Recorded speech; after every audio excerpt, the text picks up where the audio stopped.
hearts of men. The shadow knows.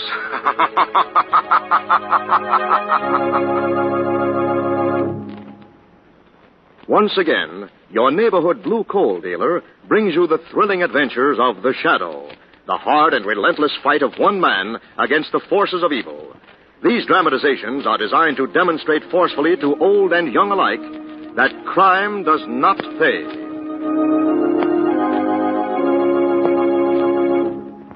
Friends, for several weeks we have repeated to our listeners the forecast of government experts that all home heating fuels will be scarce this winter.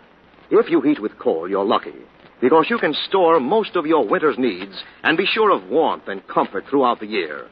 Ask your blue coal dealer to schedule your delivery as soon as he can. Another point, more important this winter than ever, is to save fuel. Correct size of coal for your furnace and a clean coal furnace with automatic temperature control are all important factors that help you get more heat from less coal. So tomorrow, call the nearest blue coal dealer for his recommendations on saving coal and ask him to schedule your deliveries so that your bin is always well filled with blue coal.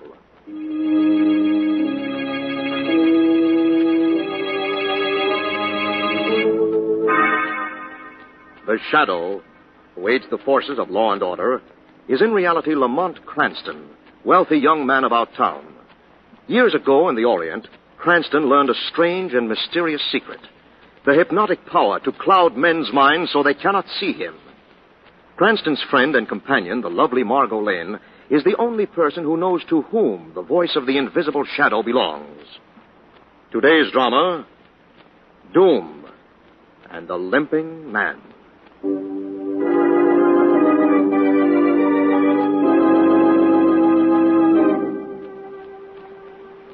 In the old Stokes mansion, 50 miles from the city, Frederick Stokes, senior member of the law firm of Stokes, Fielding and Minton, is waiting with his two partners for a fatal report from state prison.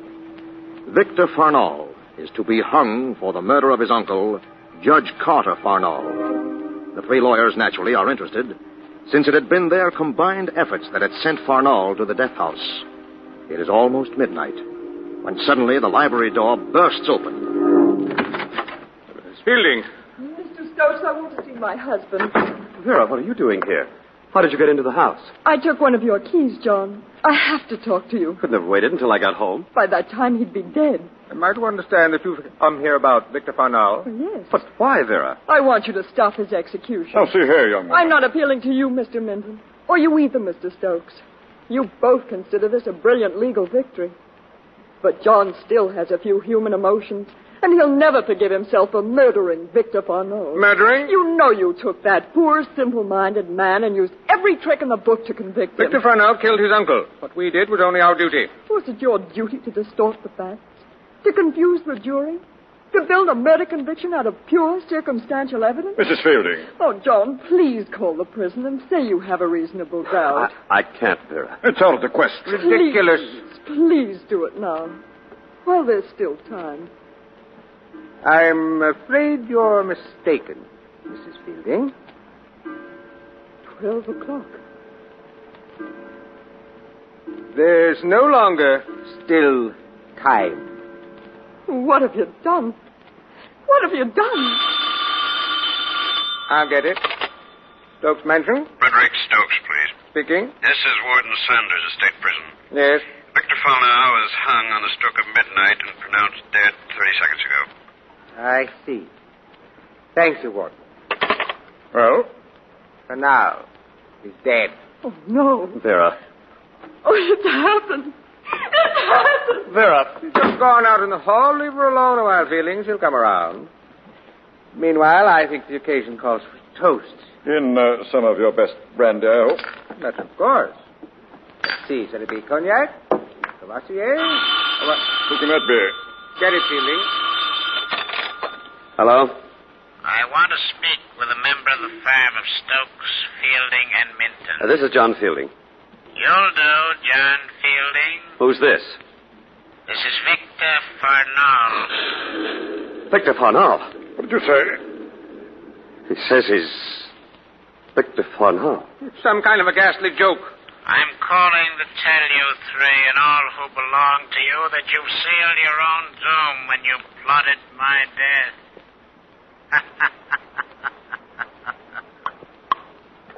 Hello. Get the operator, Fielding. Trace that call. Hello, operator. This is the operator. This is a Stokes mansion. On that call you just put through to us. The one from State Prison? No, the one just after the call from State There Prison. must be some mistake, sir. What do you mean? You haven't had any calls since then. What did she say?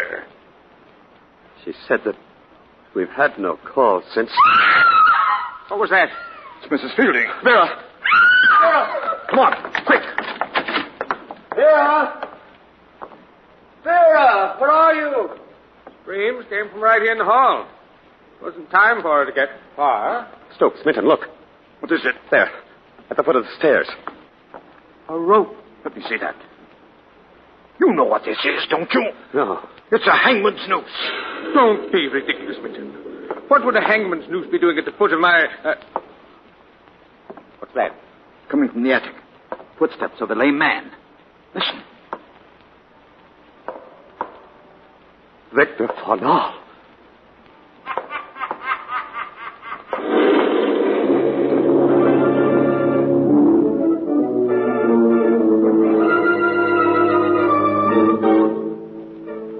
And all that happened last night, Mr. Stokes? Police were here all day and got nowhere, Detective Duffy. They found no trace of Vera Fielding? None. Or of Victor Farnall? Victor Farnall? Of course not. Victor Farnall is dead, Duffy. But you did hear Farnall's voice. No. Well, I thought you We said... heard a voice.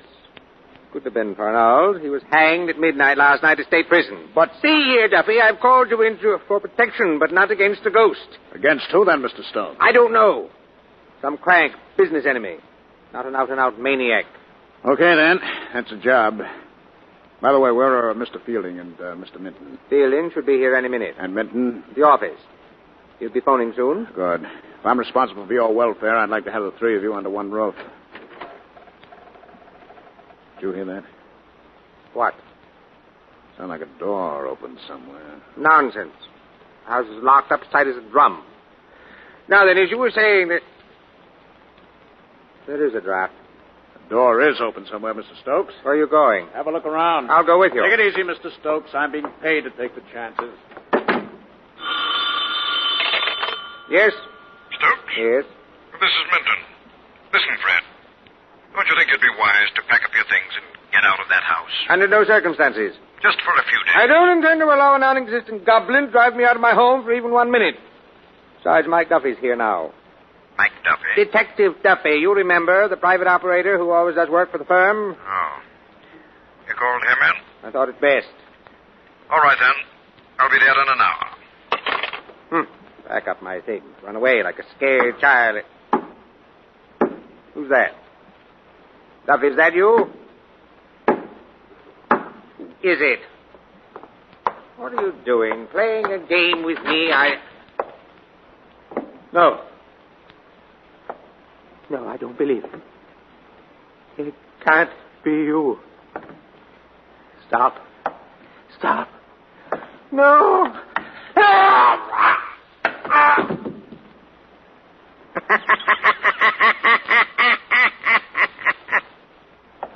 Mr. Stokes! Mr. Stokes, what happened? Mr. Stokes, where are you? Who's that? Mr. Stokes, is that you? No, it's John Fielding. I just came in the front door. What's you, Duffy? What are you doing here? Mr. Stokes called me in. Oh, I see. Where's Stokes? Well, that's what I'd like to know. I heard him yell for help. I ran back here in the library as fast as I could, but he was gone. All I found was this piece of rope. Good Lord, it's not just a piece of rope, Duffy. It's a hangman's noose. A hangman's noose? Exactly like the one we found when Vera disappeared. Duffy, look. The wall's safe. It's open. And it's empty. Empty? What was in it? Look. Do you know? Oh, yes, of course. We kept the assets of our firm here. What? $500,000 in negotiable securities. You sure? Of course I'm sure. The senior member, Stokes, accepted the responsibility. He kept them here in his library. And the old man was right. Right? He said the menace we had to deal with was flesh and blood. What do you mean? Ghosts don't use money, that's what I mean. But if it wasn't a ghost, how did he get into a house that's locked and barred? Good question. Wait a second. Maybe they can tell us. What are you talking Through about? the window there, a couple of dark figures moving through the trees. Good Lord. Got a gun, Fielding? Yes. Good, you may need it. Where are you going? Outside. Oh, wait a minute. Don't leave me here On your alone. own, Fielding. We got visitors.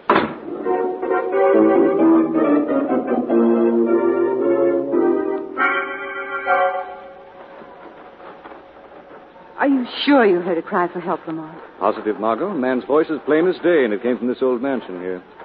Not afraid, darling. No, but it's a dangerous business prowling around a strange place in the dark. Bet it is. Oh, Who's there? Put your hands up. Lamont. Who are you? Don't let that worry you. Point is, who are you? Well, I'm Lamont Cranston. This is Miss Lane. I've taken the cottage just over the rise of the hill. We heard a man call for help and came to see what was wrong.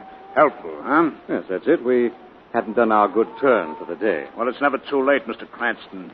You can do me one now. Oh, yeah? Yes, keep your hands up and start walking. What was that? Duffy! Duffy! If you're the Duffy in question, I think somebody wants you in an awful hurry.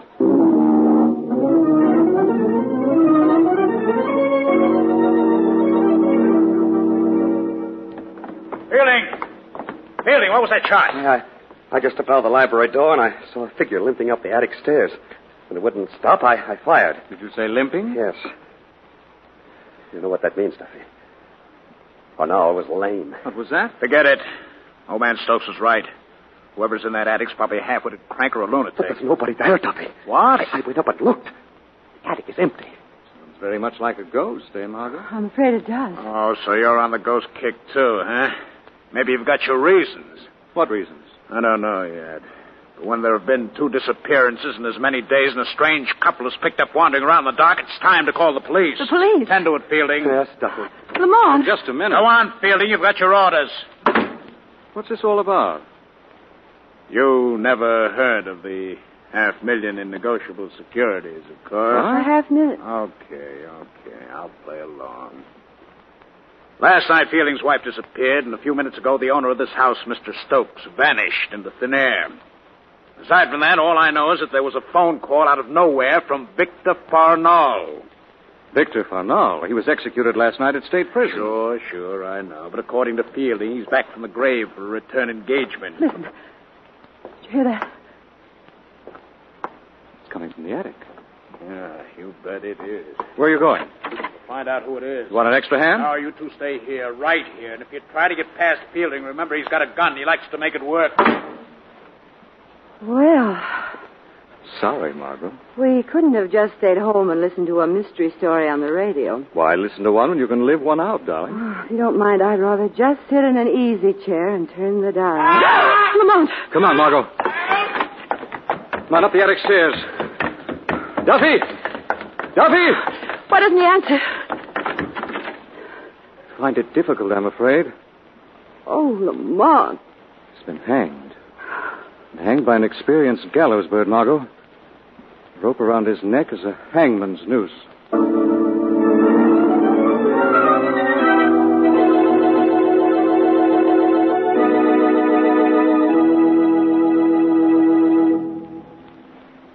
We'll return to the shadow in just a moment. Your neighborhood blue coal dealer would like to do this. He'd like to send you a Temp Master automatic heat regulator for your furnace with a tag attached. The tag would say, "This Temp Master is yours. You are paying for it. Here it is." Yes, that's exactly what's happening. If you heat with coal and do not have a Temp Master, you are paying for all the comfort and convenience of automatic temperature control without getting it. You see, fuel studies prove that a hand-controlled furnace fire cannot help running away with itself at times and overheating your house. When that happens, you're losing plenty of heat up the chimney. You're wasting a lot of fuel. You may be wasting enough to pay for a blue coal Temp Master in a single heating season. So, if you don't have a Temp Master now, you're missing the carefree heating comfort that you're paying for anyhow. Call the nearest blue coal dealer tomorrow and ask him to demonstrate the blue coal Temp Master, the modern electrical servant that pays for itself. See how it operates. See how furnace controls are operated from a thermostat in your living room.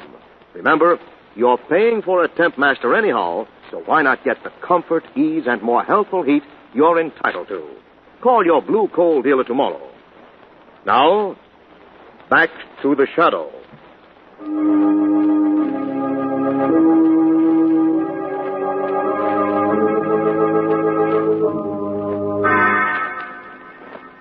Margot and Lamont are in the home of lawyer Frederick Stokes. They are investigating the strange events happening in the old mansion when suddenly they hear a scream from the attic. Rush up to find Detective Mike Duffy hanged from a rafter. Miss Lane, Mr. Cranston, what's happened here? Seems Mr. Duffy had a slight accident, Fielding. Duffy? We found him hanging from that attic beam of the ceiling. Is he dead? Well, not quite. I think we cut him down just in time. He was unconscious. He'll come out of it. Here, help me get him over on that cart. In just a moment. All right. Careful now. Here we are. Did you call the police? I tried. The trunk lines are busy. Better try again. Stick with it till we get Commissioner Weston at headquarters. I'll do my best. Funny? What'd you say, Margot? I said it was funny. It's the only new-looking thing in this old attic. What is? This filing envelope. There's no dust on it at all. Where'd you find that? Over here in the corner. Let me see it.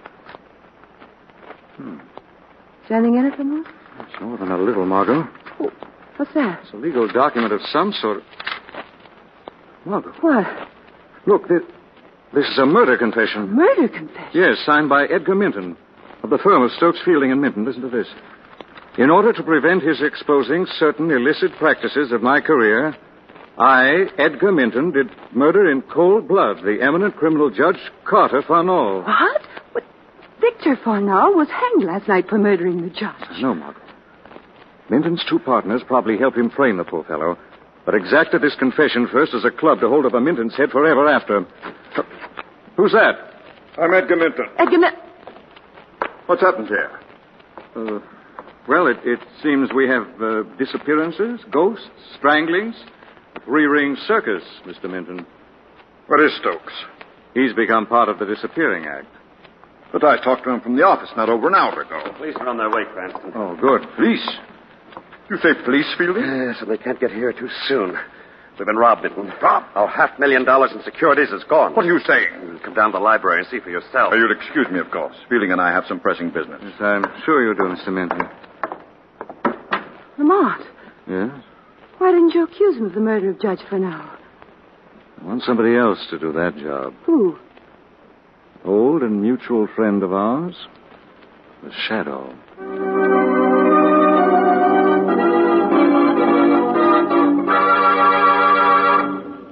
So Detective Duffy and I found the wall safe here in the library open, the money gone. And Vera and Stokes are gone, too.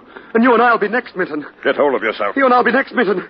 We should never have done it. Shut up. We should never have sent Victor Farnall to the gallows. I said shut up. Don't rock the boat, Fielding. We're all in this together. You're letting your nerves run away with you. But... Straighten out. Get back up to the attic and tell that Mr. Cranston I want to see him. Where is it all going to end, Minton? Whatever it does, Fielding, just remember that you'll end at exactly the same time I do. Stupid young fool. Picks a time like this to get weak in the knees. What was that? Farnall. Is it you, Farnall? Is it true? Are you really in this house? Why do you fear Victor Farnall, Minton? You're the man to fear. You're a murderer. You killed Judge Carter Farnall in cold blood. Who are you? I'm the Shadow. I'm here in this room, but you cannot see me. Where is Vera Fielding? I don't know. You're lying, Minton. Where's your partner, Frederick Stokes? Go away, go away. Where's Frederick Stokes? You drive me insane. And answer me. All right, I will. Minton! Shadow. Shadow. Yes, Minton. Listen to me. The plan. What is it? The plan. Nobody knows.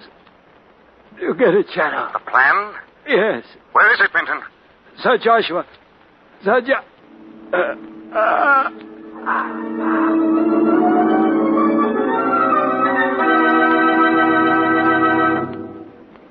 I heard a shot, Lamont. What happened? Our chief suspect is dead, Margot. Minton? Yes. Shot came out of the dark just as he was about to tell the Shadow the truth. Who did it? I don't know yet. Margot, is there anybody in this house named Sir Joshua? Sir Joshua? I don't know. Who's he? That's the faintest idea. Apparently, he had a plan, a very important plan, and I want it. Where's Duffy? Well, I left him in the attic unconscious. Left him in the attic? Yes. Well, you shouldn't have. Come on, let's hope we don't find him in another hangman's noose.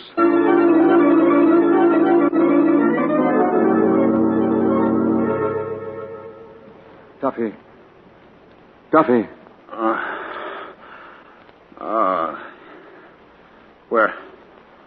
Where is it? the attic. Easy now, Mr. Duffy. You're okay. You did better than poor Minton. Minton? What about Minton? He's dead. Dead? Yes. Look, Duffy, I need help. Try and think clearly. Did you ever hear of anyone connected with this family named Joshua? Sir Joshua? Joshua? No, never. You're sure? Of course I'm sure. That don't mean there isn't a Sir Joshua. Might be. Might be the guy who shot Minton. Yes, possibly. What do you ask? I'll explain later. Meanwhile, maybe Fielding can help me. Shall I go with you, Lamont? I'd rather see him alone, Margot, if you don't mind. It's cold up here. And dreary. Piles of old, dusty furniture. There must be hundreds of years. Mr. Duffy. Yes. There's a man back there in the shadows. A man? Yes. He's just standing there staring. Oh. What are you laughing at? It's not a man at all. I'm sorry. It's a portrait, an old family portrait. You see, right here. Yeah. Dignified old codger. Covered with dust. See? Duffy. What now? Look, nameplate. Sir Joshua Stokes. What do you know? So that's him. Sir Joshua. But what did Minton mean? How could he have had a plan? I don't get it. Neither do I. Yep. Wait a minute. What's that? Well, it's a blueprint. Blueprint of this house. Now I see what Minton meant, a plan. Yeah, sure, a plan. A plan of the house. Let's take a look at it. Look. Oh, here's the drawing room, the bedrooms. Look. There's another room up here in the attic. What? See? Right here. That'll be just behind that beam there to the left. Yeah. Yeah, take a look at this. A door. You never see it. It's built right in the woodwork. Shall we go in? Yeah, after you, lady. Just be careful the door doesn't close. Mr. Duffy. Oh, it's slammed. Try and push it open. Oh. Mr. Duffy. Look. Hanging from that beam in the ceiling. Yeah. I see him. They're dead. They're dead. 2 dead bodies. Vera Fielding and Frederick Stokes, to be exact. So this is where they disappeared to. What are you going to do? We're to beat on the door until Mr. Cranston hears me. Oh, no, you're not, Miss Lane. I'm not? No, Miss Lane. Why not? Because you're going to join Vera and Frederick. What? There's a lot at stake for me in this, Miss Lane. You see this envelope? There's $500,000 in securities in here. It's mine by right of seizure. Minton would have gotten it when he hung me in the attic, but you and Mr. Cranston came running too quickly for him. You didn't even have time to find the confession where it'd fallen out of my pocket.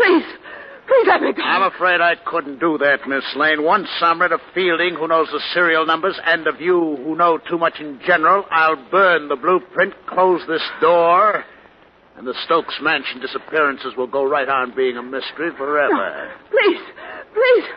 Lamont! Screaming won't do any good. I closed that door when we came in. I'm going to keep it closed until I'm through with you, Miss Lane. You would if you could, Duffy. Who's that? Who opened that door? The shadow did. Who are you? What do you want here? I'm here to accuse you of the murders of Vera Fielding, Frederick Stokes, and Edgar Minton. You're crazy. You'd been a trusted employee of the firm of Stokes, Fielding, and Minton for many years. So when Minton wanted to get back the murder confession he'd been forced to write, he looked around for a helper. He found you were only too willing to make a dishonest dollar. How do you know this? You got greedy, didn't you, after you got your hands on the confession and the $500,000? You decided to keep them for yourself and cut Minton out. That's why Minton tried to hang you in the attic out there. Who told you? How do you know? Funnell's ghost was meant to scare the occupants out of the house so you and Minton could loot it at your leisure. But Stokes refused to run away, so you went through with the hangings as scheduled. But they're over now, all except one. Which one? Yours. The law will see that you hang, Duffy. No, not in a million years. Fielding's still alive. He'll get me off. Why? Because if he doesn't, I can prove he was an accomplice to the courtroom murder of Victor Farnell. I won't allow him to clear you, Duffy. Then I'll blast him wide open in court. I don't think you will. Mr. Fielding! No. That'll do for you, you hired hangman. Yeah, for me. And for you too, Fielding. Fielding, look out. No.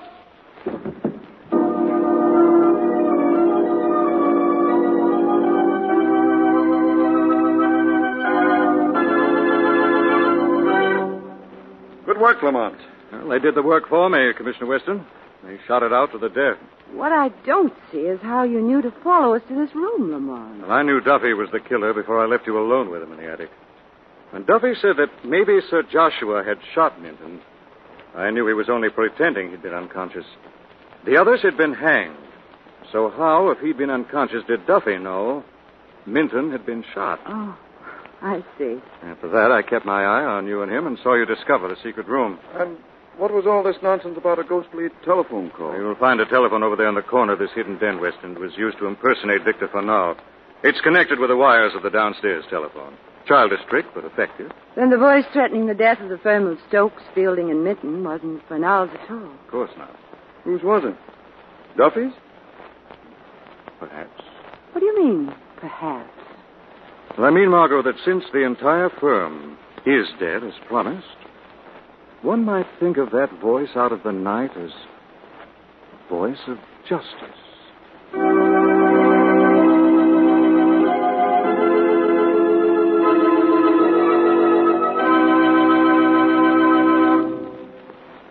And now, let me present Blue Coal's distinguished heating authority, John Barclay. Thank you, Andre Baruch, and good evening, friends. As the old saying goes, well begun is half done. If you emphasize fuel saving in your home now, as the cold weather is just beginning, you'll start fuel-saving habits that will last all winter. Tell your family to always close off rooms that are not used. Ask the children to be sure to close doors behind them when they come in or out of the house. And, of course, now is the time to install a TempMaster automatic heat regulator. A Blue Coal TempMaster is not only the last word in heating convenience, but it's just about the surest way to conserve fuel. You can save as much as 20% of your fuel consumption.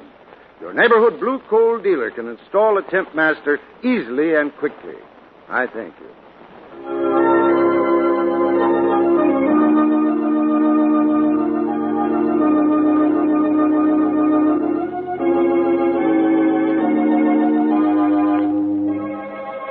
This story is copyrighted by Street and Smith Publications, Incorporated.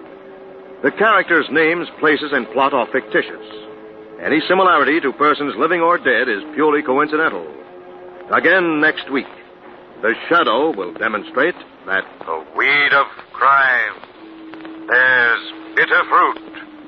Crime does not pay. The Shadow knows.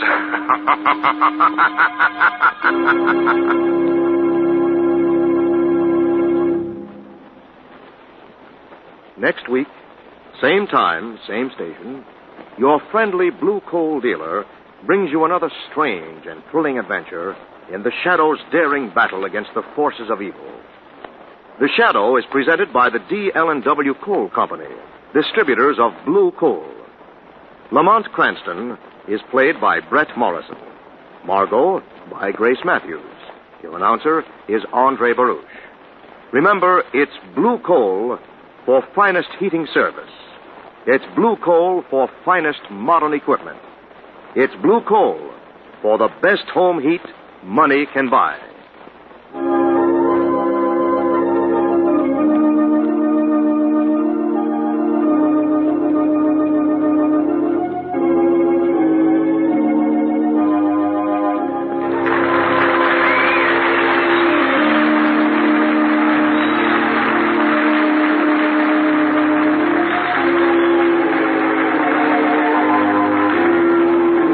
This is the Mutual Broadcasting System.